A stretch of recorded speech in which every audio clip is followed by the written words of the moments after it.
दोस्तों नमस्कार। किसी ने यह सोचा नहीं था कि दुनिया के किसी देश में किसी कंपनी पर अगर प्रतिबंध यूरोपीय यूनियन लगाएगी तो वह भारत की कंपनी होगी। इजराइल और ईरान के युद्ध के बीच ईरान पर प्रतिबंध लगाए गए। रूस और यूक्रेन के युद्ध के दौर में रूस पर प्रतिबंध लगाए गए। लेकिन जब सवाल यह बड़ा हो गया कि रूस अब यूक्रेन के साथ युद्ध खत्म नहीं करेगा, तब पहली बार सवाल सेकेंडरी प्रतिबंध का उठा था, यानी सेकेंडरी सैंक्शंस का उठा था।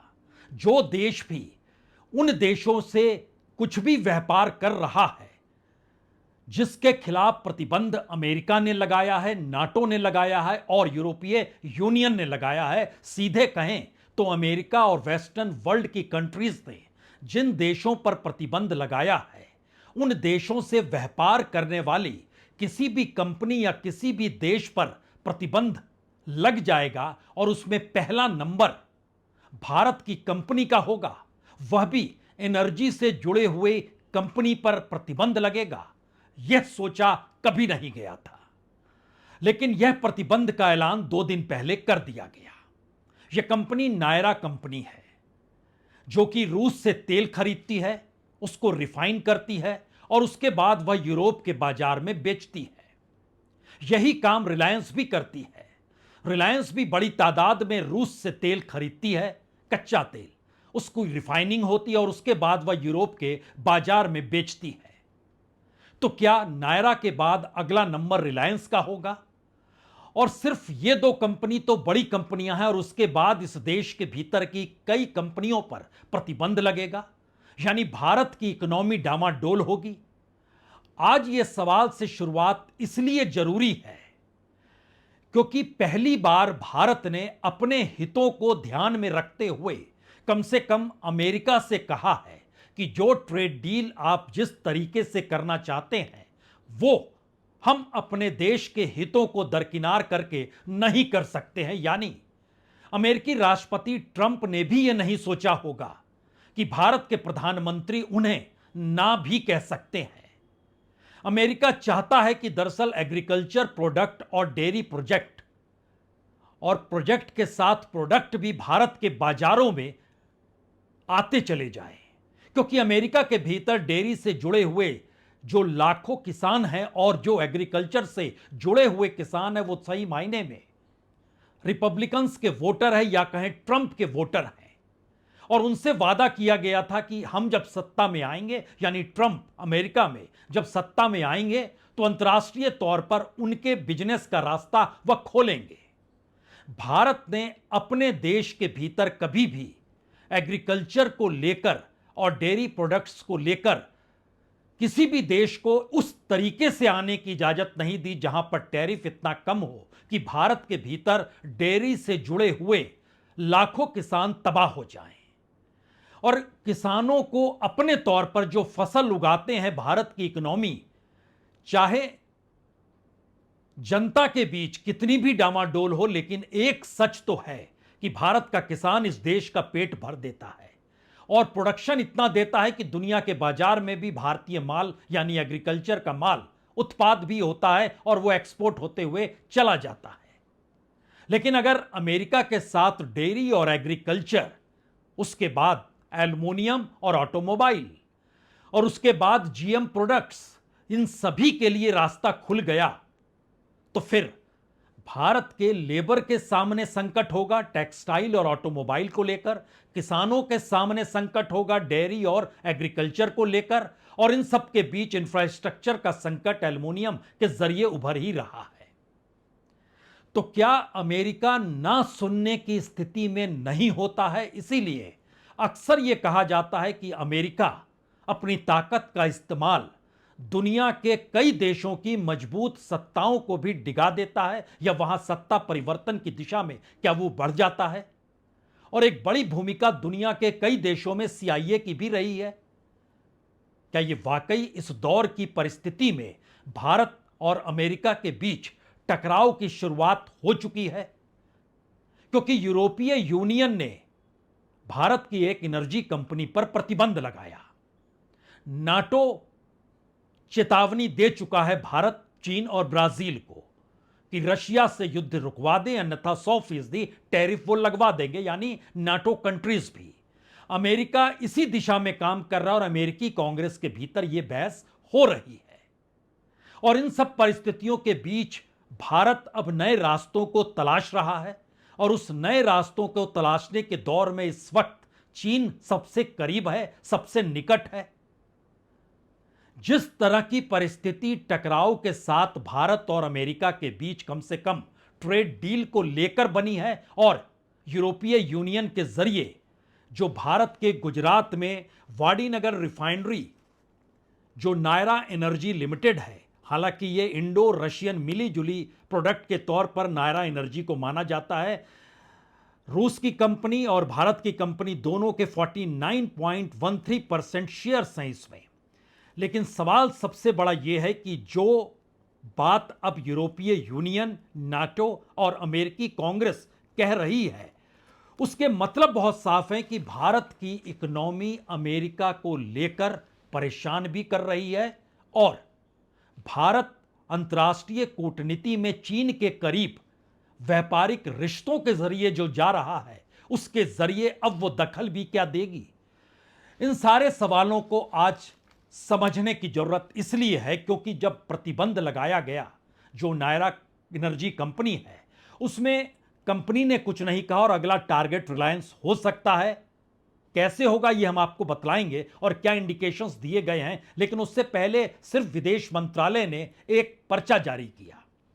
उसमें उन्होंने लिखा कि भारत किसी भी एक तरफा प्रतिबंध को नहीं मानता। हम एक जिम्मेदार देश हैं और अपने कानून दायित्वों को लेकर प्रतिबद्ध हैं, यानी कानूनी दायित्व हमारे क्या है इसको लेकर हम प्रतिबद्ध हैं। भारत की सरकार ऊर्जा सुरक्षा की जिम्मेदारी को बहुत अहम मानती है और ये हमारे नागरिकों की बुनियादी जरूरतें हैं।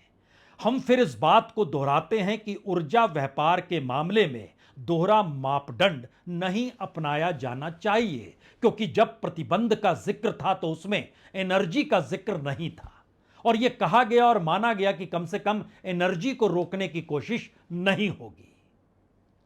भारत ने विरोध किया है और इन सब के बीच भारत के कॉमर्स मिनिस्टर ने खुले तौर पर कहा है डील हमारे हक में नहीं तो फिर डील भी नहीं होगी। तो शुरुआत में एक तरफ विदेश मंत्रालय के इस पर्चे को भी देख लीजिए और जिस बात का जिक्र पीयूष गोयल ने किया उसे भी सुन लीजिए।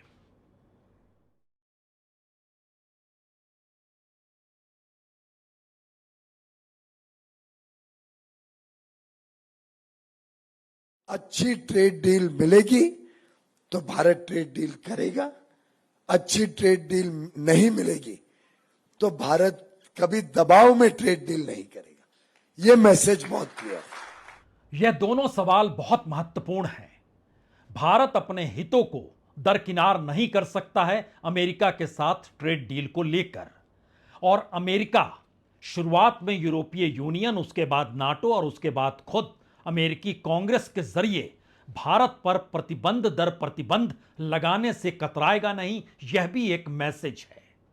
तो क्या यह नायरा एनर्जी पर जो प्रतिबंध लगाया गया वह एक शुरुआत है और आने वाले वक्त में इसमें तेजी आएगी और यूरोप का बाजार भारत के प्रोडक्ट्स के लिए बंद होगा? यह सिर्फ रूस से आने वाले प्रोडक्ट नहीं बल्कि इससे हटकर भी जो भी प्रोडक्ट यूरोप के बाजार में भारत बेचता है, क्या उस पर भी प्रतिबंध लग जाएगा? यह सवाल इसलिए बड़ा है क्योंकि भारत सिर्फ और सिर्फ जो विदेश मंत्रालय ने कहा वो आलोचना कर सकता है, यह उसके हक में है, लेकिन व्यापार विदेश मंत्रालय नहीं करता है।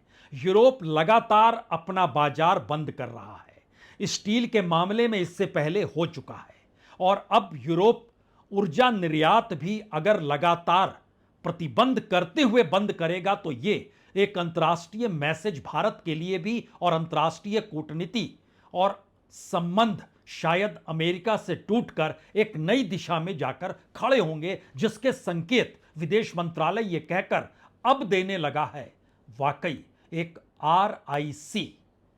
R का मतलब रशिया है, I का मतलब इंडिया है और C का मतलब चाइना है, यानी रिक को फिर से पुनर्जीवित करना।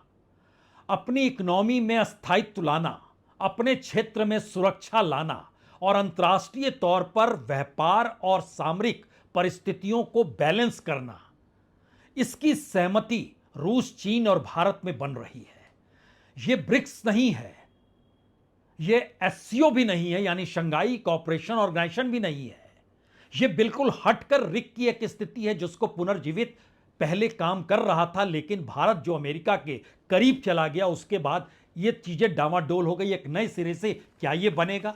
और अगर इसको बनाने की स्थिति में आ रहे हैं तो इसके पीछे की परिस्थिति को आप जरा समझ लीजिए, क्योंकि इस दौर में जो रोजनेफ्ट, जो रूसी कंपनी है, रोजनेफ्ट और नायरा के बीच संबंध है। नायरा एनर्जी जो है ये गुजरात में जिस जगह पर है वहां से चंद किलोमीटर की दूरी पर ही रिलायंस का जामनगर प्रोसेसर है, जो दुनिया का सबसे बड़ा रिफाइनिंग कॉम्प्लेक्स के तौर पर जिसकी पहचान है।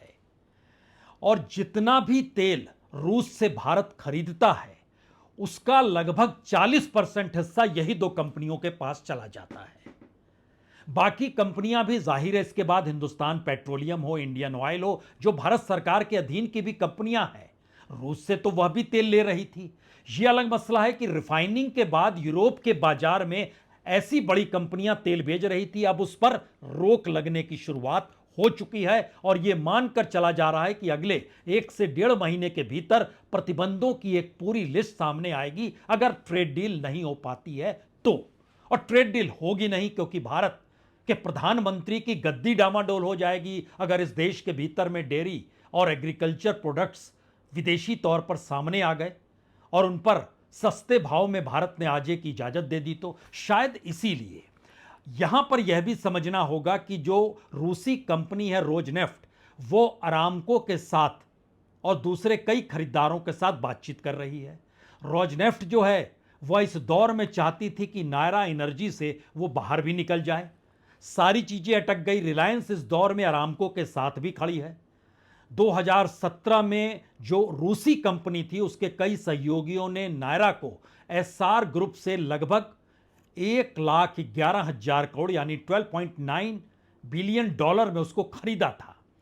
अब यहां पर सवाल है कि यूरोपीय यूनियन यह कह रहा है कि किसी भी तीसरे देश के जरिए, यानी सवाल सिर्फ रूस और भारत का नहीं है, उसमें सऊदी अरब की कंपनी अरामको भी आकर खड़ी हो गई। अगर उस मार्फत भी भारत की कोई कंपनी वहां से तेल लेती है और वो रूस से भी ले रही है तो फिर उसको भी एनर्जी के तौर पर यूरोपीय यूनियन में घुसने की इजाजत नहीं होगी, यानी पाबंदी लगा दी गई है। तो यूरोप में भारत के ईंधन निर्यात पर सिर्फ असर पड़ेगा यह कह देना काफी है क्या? उससे पहले एक डाटा जरा समझ लीजिए, क्योंकि भारत से यूरोप जो रिफाइन ऑयल जा रहा था, पेट्रोलियम प्रोडक्ट जो जा रहा था, वह इस दौर में कितना ज्यादा था और इतना ज्यादा नुकसान भारत की इकोनॉमी या भारत की बड़ी कंपनियां उठा पाएंगी। 2022 में तकरीबन 12 लाख बैरल, 2023 में 25 लाख बैरल, 2024 में जो पूरा भारत से माल जाता था उसका 58% यूरोप के बाजार में। और जरा सोचिए, नवंबर के वक्त जब ब्रिक्स की बैठक खत्म हुई, अमेरिका में चुनाव ठीक खत्म हुए, नवंबर 2024 में यूरोप में हर दिन 4 लाख बैरल तेल भारत की कंपनियां रिफाइन करके बेच रही थी।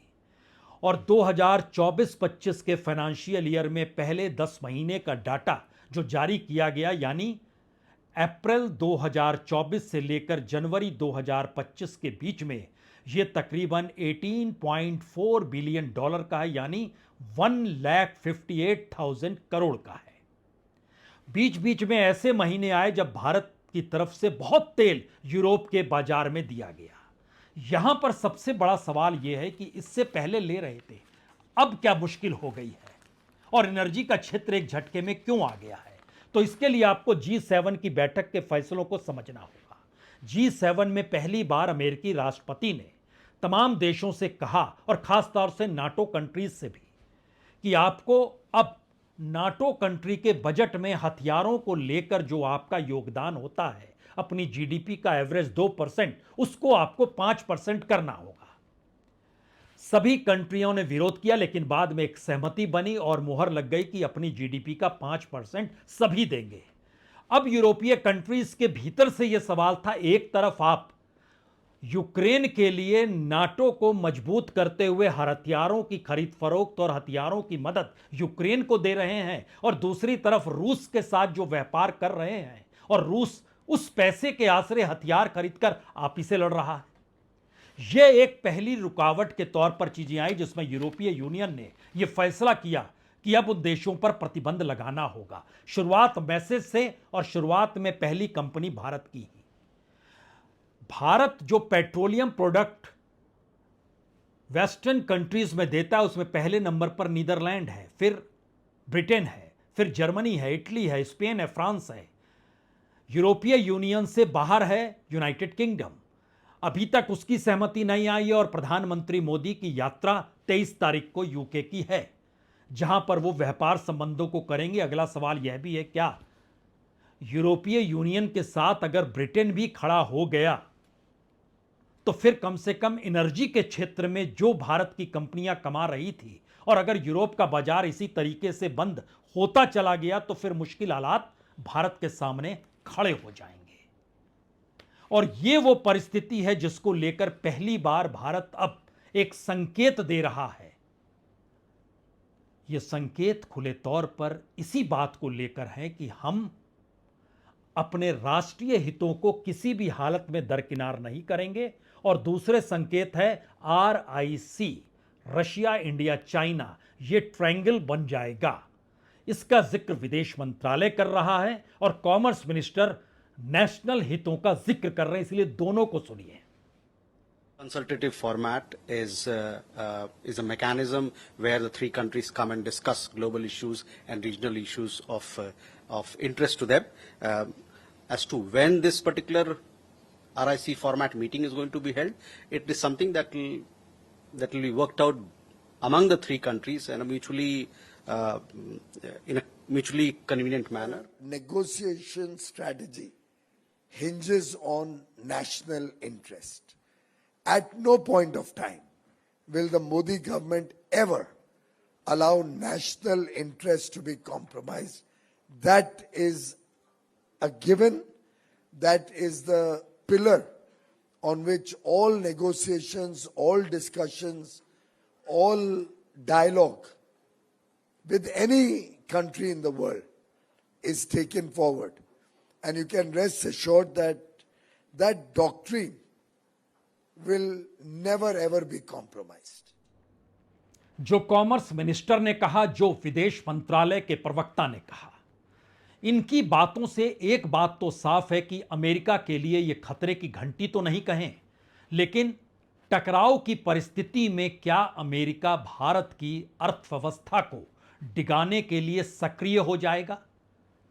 और इसीलिए यह सवाल वाकई बड़ा हो चला है कि भारत के प्रधानमंत्री नरेंद्र मोदी अगर राष्ट्रीय हितों के साथ खड़े हैं, यानी वो अमेरिका के हक की लड़ाई भारत में नहीं लड़ रहे हैं, जो इससे पहले लगातार मैसेज जाता था, और पहली बार अगर खुलकर भारत ने संकेत दे दिए हैं कि अब वह रूस और चीन की दिशा के साथ नए रास्ते बनाने के लिए आगे बढ़ चुका है, तो इसके बहुत सारे अंतर्राष्ट्रीय कॉन्सिक्वेंसेस कहें या फिर भारत की अपनी इकोनॉमी और भारत की राजनीतिक सत्ता के बीच एक नई परिस्थिति भारत के भीतर राजनीतिक तौर पर उभर सकती है। लेकिन इसका जिक्र हम आखिर में करें उससे पहले दो बातें और समझ लीजिए। रूस और चीन दोनों भारत की इस दौर में सबसे बड़ी जरूरत बन चुके हैं, और ये कई प्रोडक्ट्स के जरिए खुलकर सामने उभरा है। अमेरिका चाहता है कि भारत रूस से तेल ना खरीदे। अमेरिका चाहता है भारत अमेरिका से ही हथियार भी खरीदे।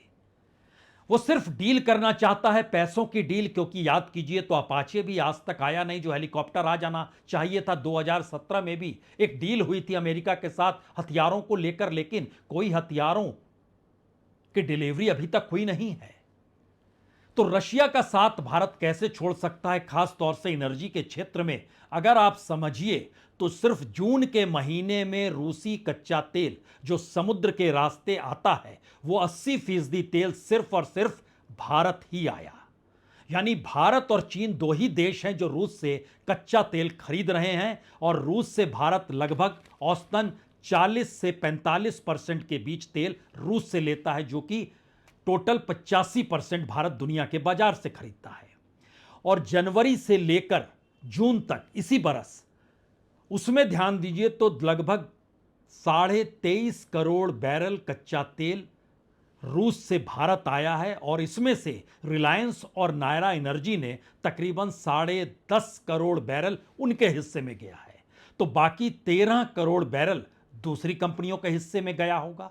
और नायरा से अगर प्रतिबंध की शुरुआत हुई है तो ये रिलायंस तक जाएगी, और रिलायंस के बाद दूसरी छोटी बड़ी कंपनियों पर आएगी। भारत सरकार से जुड़ी कंपनियां भी इसके दायरे में आते चले जाएंगे, क्योंकि रूस से कच्चा तेल भारत में आता, भारत रिफाइन करता, यूरोप के बाजार में बेचता, और इस दौर में भारत जितना भी आयात अंतर्राष्ट्रीय बाजार में कर रहा था, उसमें मैक्सिमम कहें तो 33% कुल तेल का हिस्सा यूरोप में ही खप रहा था, और अब उस पर ब्रेक लग गई। तो रूस के साथ संबंधों को लेकर आप अमेरिका के खातिर सब कुछ त्याग कैसे कर सकते हैं? और दूसरी तरफ चाइना है। तमाम प्रोडक्ट्स की लिस्ट अपनी जगह हो सकती है, लेकिन दो प्रोडक्ट को अगर आप लीजिए, एक तरफ रेयर अर्थ मिनरल है, जिसको लेकर ऑटोमोबाइल इंडस्ट्री भारत में इस पोजीशन में आ गई है कि वह प्रोडक्शन तक रोक चुकी है, और अगर चीन ने नहीं दिया रेयर अर्थ मटेरियल तो फिर मुश्किल होती चली जाएगी, तो वो रास्ता खुलवाना है। दूसरा बड़ा रास्ता यह है कि भारत के भीतर जो किसानों के लिए खाद आता है, वह भी मैक्सिमम खाद चीन से ही आता है, और इस दौर में वो खाद भी भारत में नहीं आ पा रहा है। अगर उसका एक आंकड़ा आप समझें तो जो डीएपी इंपोर्ट होता है, डीएपी इंपोर्ट का मतलब होता है जो डाई अमोनियम फॉस्फेट होता है, वह 2023-24 में 5.6 मिलियन टन आया था, जो पिछले बरस घट के 4.6 मिलियन टन हो गया। क्यों हो गया? क्योंकि चीन इससे पहले 2.3 मिलियन टन देता था, अब वह 1 मिलियन टन से भी कम दे रहा है।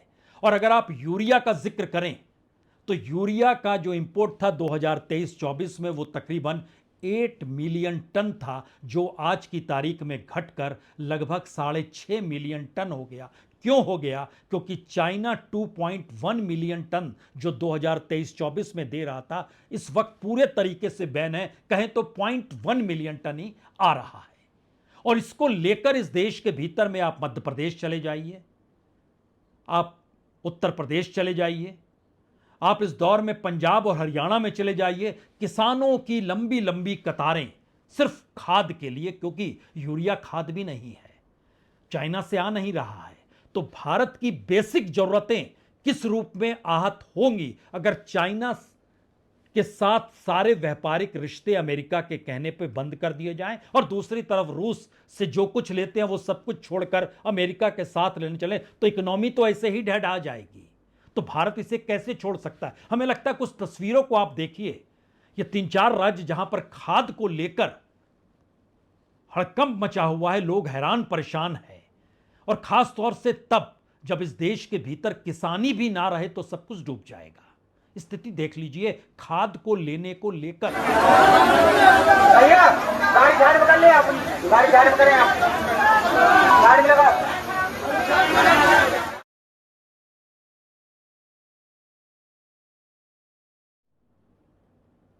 इसीलिए पीयूष गोयल कह रहे हैं कि हम अपने राष्ट्रीय हितों को त्याग कर अमेरिका के साथ ट्रेड डील कैसे कर सकते हैं।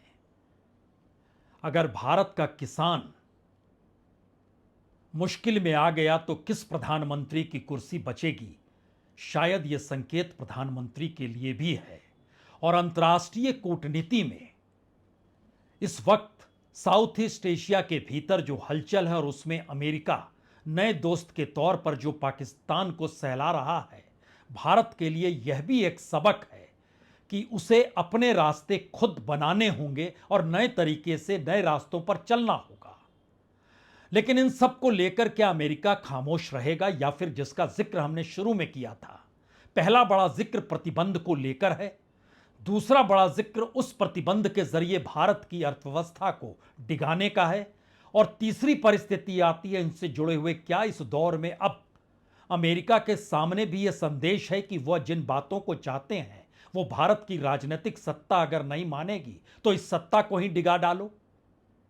क्या वाकई ये सोचा जा रहा है? क्योंकि इससे पहले तो बड़ी बड़ी भूमिकाएं रही है अंतर्राष्ट्रीय तौर पर सीआईए की और अमेरिका की, और डीप स्टेट जिसका जिक्र बार बार होता है वह भी सत्ताओं को डिगाने में माहिर रहा है। और यह भी हर कोई जानता है कि कांग्रेस अमेरिका के रास्ते पर बिल्कुल नहीं चल सकती है, उसे अमेरिका भी जानता है। वो इंदिरा गांधी का दौर हो, निक्सन का दौर हो, वो राजीव गांधी का दौर हो, इस पूरी प्रक्रिया के भीतर में क्या वाकई एक नई लड़ाई अंदरूनी राजनीति के भीतर शुरू हो सकती है? एक नई इकोनॉमिक परिस्थितियां भारत के कॉरपोरेट और चीन और रशिया को लेकर बन सकती है। एक नई परिस्थिति अमेरिका के साथ कॉरपोरेट को जाने को लेकर भारत की राजनीतिक सत्ता को थ्रेट देते हुए सामने आ सकती है। ये सारे सवाल इसलिए महत्वपूर्ण हैं क्योंकि अमेरिकी राष्ट्रपति ट्रंप अभी भी जिन 2-3 बातों का जिक्र कर रहे हैं उसमें वो बार बार ब्रिक्स का भी जिक्र करते हैं, और ये कहते हुए करते हैं कि 5-6 देश इनको तो देख लेंगे, और इसके साथ साथ यह भी माना जा रहा है कि उनके निशाने पर ब्राजील सबसे पहले है, उसके बाद इंडिया होगा।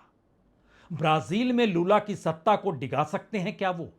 क्योंकि पूर्व राष्ट्रपति इस वक्त अमेरिका में हैं जिनके खिलाफ कई क्रिमिनल केसेस ब्राजील के भीतर चल रहे हैं, करप्शन के भी केसेस हैं।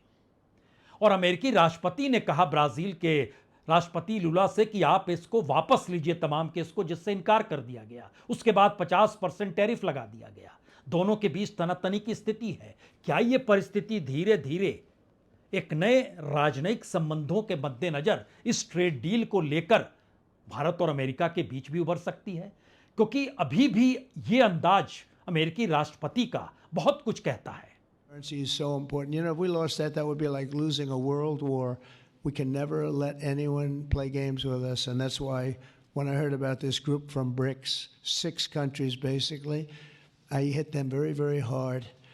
And तो अमेरिकी राष्ट्रपति कोई भी समझौता अमेरिकी प्रोडक्ट को लेकर नहीं चाहते हैं। दुनिया के भीतर ब्रिक्स की मौजूदगी ना रहे, वह भी ये चाहते हैं। भारत के बाजार में डेयरी और एग्रीकल्चर प्रोडक्ट्स आ जाएं अमेरिका के, यह भी चाहते हैं।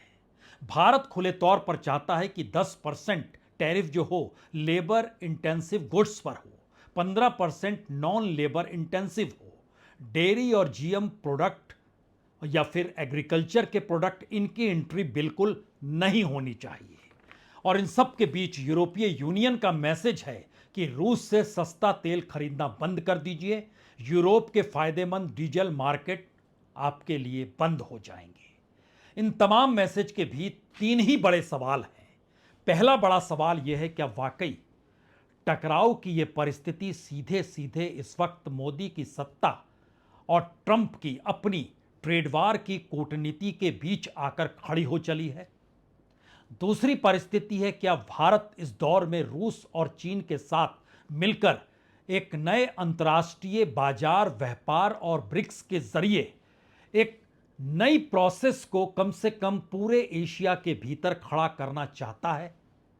और तीसरी स्थिति उस दिशा में जाती है जहां पर अगर अंतर्राष्ट्रीय कूटनीति में भारत की अंदरूनी राजनीति को प्रभावित करने के लिए सक्रिय अमेरिका होता है, तो भारत के भीतर प्रधानमंत्री मोदी ने जो पहली बार एक बड़ा और ठोस निर्णय लिया कि भारतीय हितों को हम दरकिनार नहीं करेंगे, दरअसल वो दोनों तरफ से भारी है। क्योंकि अमेरिकी सामान आया तो भारत का वोटर डगमगा जाएगा, अमेरिकी सामान को आने से रोक दिया तो फिर अमेरिका की दादागिरी डगमगा जाएगी।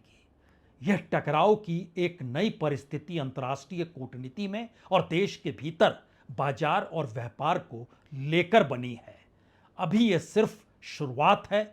अगले 1-2 महीनों के भीतर पूरा नजारा तब और साफ होगा जब 1 और 2 तारीख को एक अंतरिम ट्रेड डील सामने आएगी। हो सकता है अंतरिम ट्रेड डील भी हो ना पाए। बहुत बहुत शुक्रिया, बहुत बहुत शुक्रिया।